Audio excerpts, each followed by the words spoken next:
Hello, welcome back. I'm James from Master Concept. As I say every time, I'm here to show you a really unique and perhaps very neat use case, again, from a question from my colleague. So this is an example I'm drawing for an e-commerce demo data set. First of all, these demo data sets are accessible by anybody on the internet. Very easy to access. You can sign up for an account today and just access sample data sets and give it a whirl. This is the e-commerce sample data set. Why I chose this one is because we're looking at some data in relations to conversion rates as well as purchase frequency.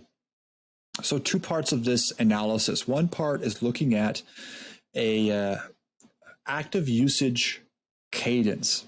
It's a really unique cadence because we're looking at the percentage of new users who purchase a ticket or whatever it may be, an item, for 4 consecutive weeks. Interesting. So purchasing for 4 consecutive weeks is an interesting concept here, or consecutive time periods.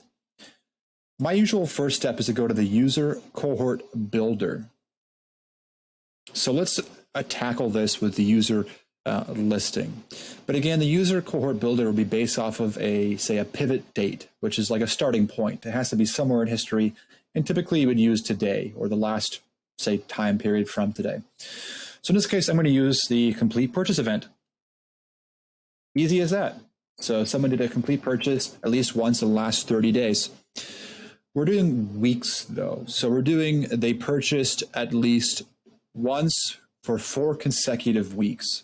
Actually, it makes it a bit easier, right? So we do, let's say the last 7 days, 24th to the 31st. 31st is today. Wait, what? No, it's not. Today's the 29th. What? Anyways, that's kind of weird.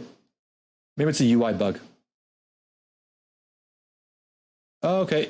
Oh, okay. Never mind. Because the data is 2020. That's why. Again, demo data, so it's a little bit, anyways, incomplete. Cool. So we do the last 7 days as a purchase event at least once. Great. We want to do a lot of, say, ands. We want to do an and, complete purchase, at least once, not last 30 days, not last 7 days, but last 7 days ending, I believe it's 8 days ago, right? So we have 24th to 31st, and we have 16th to 23rd. No overlap. If I just did last 7 days ending 7 days ago, it would overlap on that single day. Just kind of rule of thumb there. And to make it easier for myself, I'm just going to duplicate 2 more of these. 4 consecutive periods. So I'm going back in time, right? So this is from the most recent to the most non-recent. So I'm going to take 8 plus 7 is 15. My math should be right. I have a hard time with dates sometimes. And again, it is a little bit difficult because then it's plus 1 to avoid overlap.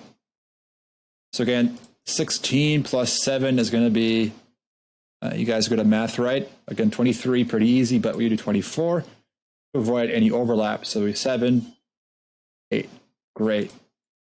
But this is not just looking at those who purchased within 4 periods sequentially, right? So they purchased that period, 7 days, that period, 7 days, that period, 7 days, that period, 7 days.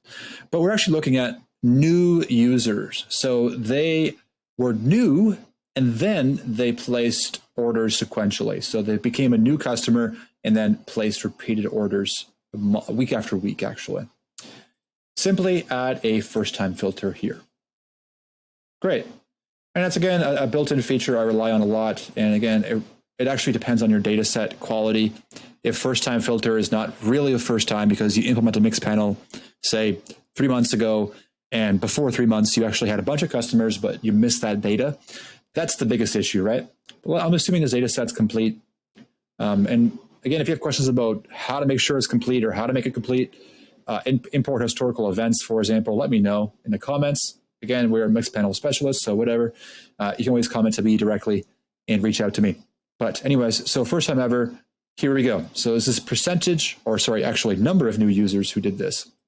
I can save this, percent new users, order 4 weeks in a row. And that should be it for this part of the video.